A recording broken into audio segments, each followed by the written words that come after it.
Walker Bulldog is born. This fast-moving fighting unit can travel faster than 40 miles an hour and can turn around and travel in the opposite direction in a few seconds. To build tanks like this, the plant employs 3,000 to 4,000 men and women, many trained in special skills. Peak production will require many more workers and likely around-the-clock shifts. Don Ahrens watches the test with Alexander. The Bulldog's high maneuverability and exact control were demonstrated for this distinguished audience on a test track. The experts were highly pleased.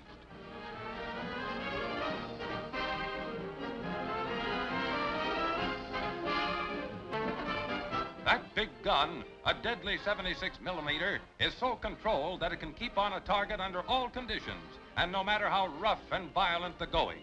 This tank can lick its weight in wildcats, and it weighs 26 tons. Yes, it can outfight anything of its class in the world. Alexander, driving a tank for the first time, found the Bulldog easy to handle.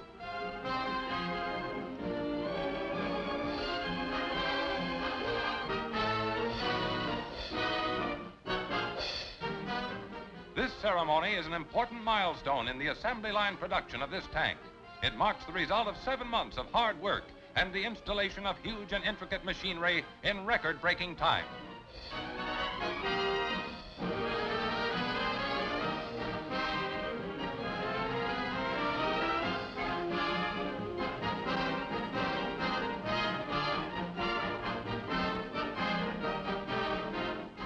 To quote Army Undersecretary Alexander, America's people pray for peace. Our government also desires peace. But the people and our government are now aroused to the danger abroad. Okay, that was a little bit of a history from this vehicle. Okay, so today we're going to build a Tamiya 135 M41 Walker Bulldog. Okay, open up the box. You can see that it's a very beautiful design. Okay, we got the upper hole, the bathtub lower hole on the part in the plastic, and the figure. That's something new to me. We have the rubber track. Anyway, okay. Okay, there's a little spring in here. Let's see what it got. What is it? Oh, it's precaution. Okay. So nothing really important here. Anyway. Okay, let's see in the detail. Here from Tamiya we got a little tech tip. Oh, it's nothing new. Just tech tips. Okay, cut your part, sanding it, gluing it, drilling it. Oh yeah, that's it.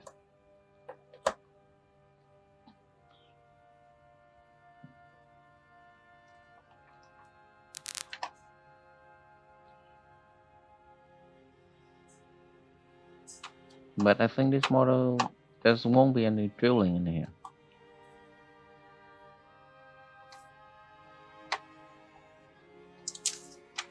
Anyway, back side, just leave it aside.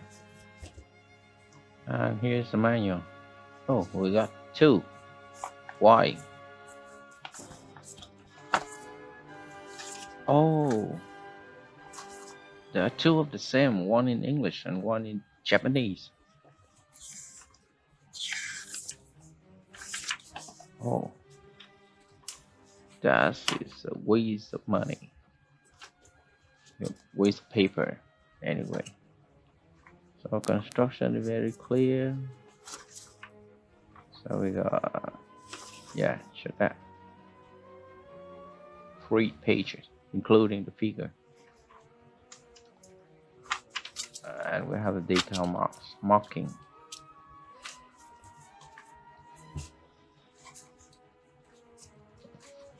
Okay. Let's open it, the plastic, and see what is in there.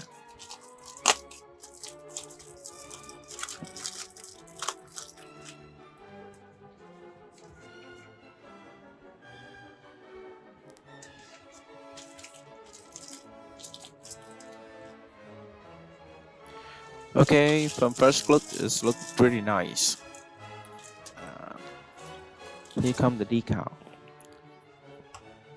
Um, Wait, the decals say that this kit was made in 1975. That's older than me. The price I will say for that.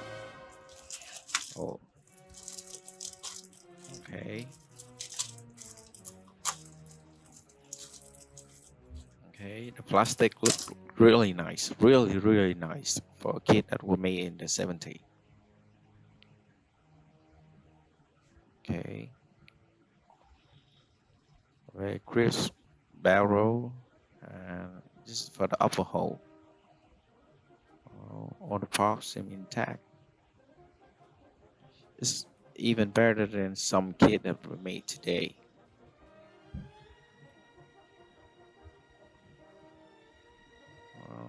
Here's the road wheels. Um, that's it. Yeah, we have the upper hole. Very nice detail. This has a lot of gimmick in there. And the bathtub, the lower hole, is somehow they made a lot of holes in there. I'm not sure why they're cutting a lot of holes in there. There's the middle section of that. Or maybe there's a mark of a battery in there. Oh, maybe for this kit at that time they were made so they can accommodate a small motor in there, so you can put in the motor and then the kit can run around. I don't think this is really the RRC, the radio control one, but maybe you can put a small motor in there and you press on and it can run around because there's a battery mark in there.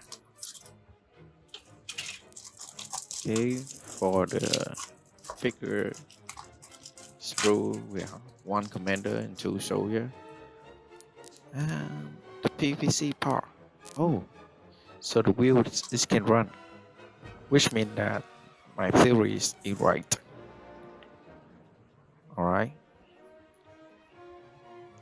Here's the commander with the two soldier. We got some gun in there.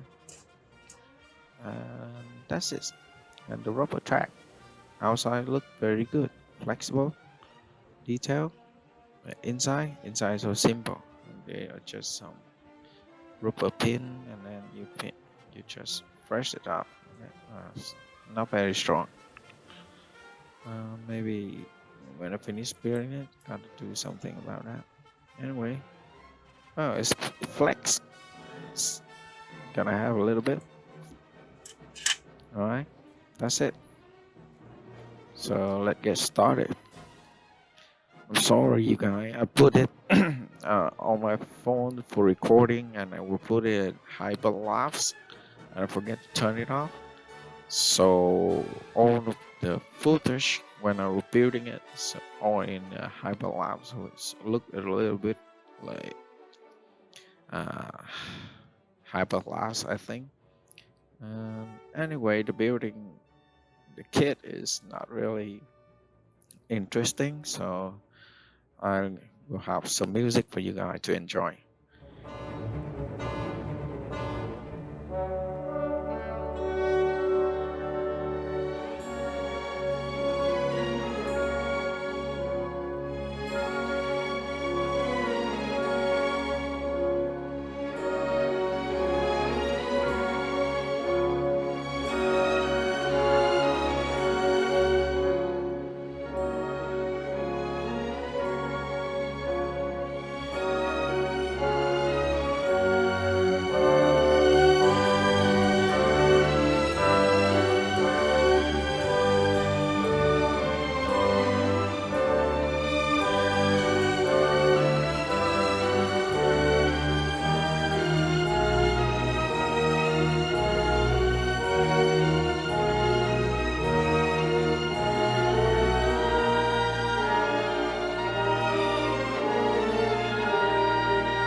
Well, the gun barrel is made by two parts.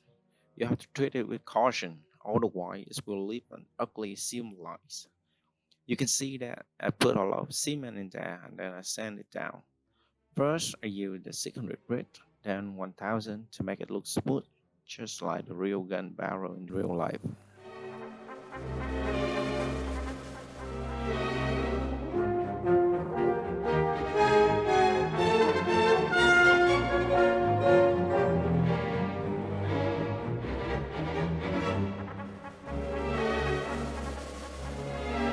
After using the sanding paper, if there is still some uneven mark from the glues, I use the hub knife to slide it on the surface to even it out. Be very careful when using the techniques because if you use too much force, you might damage the surface and leaving a lot of more scratches on the surface of the model.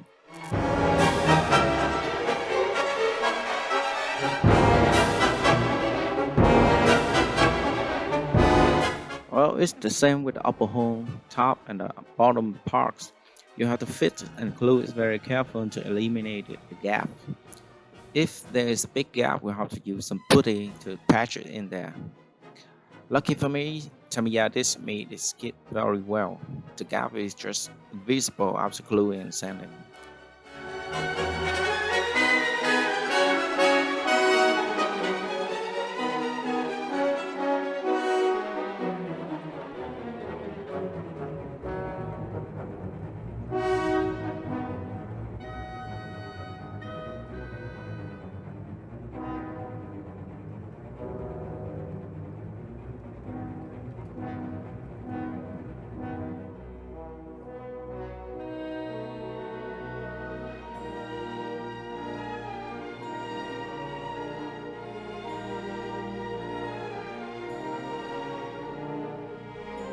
Handles. There's a lot of handles in the kit. Be careful if you're gonna lose one of these, of course. And if you lose one of these, put the electric wire to make one. I will use this one to be.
The M2's machine guns, it looks nice, but I think it's not very accurate. But the kit was made in 1975. It's good enough, man.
So this part have a small latch to hold the upper holes to the lower hole.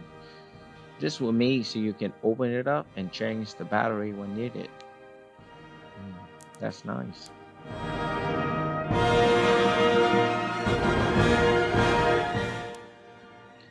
And that's it. This kit is very simple, with just about 120 or 130 parts. Simple, but still can capture the detail very well. I built this in about 3.5 hours in total. Totally appropriate for newbies like me. Okay, so see you around in the next video painting.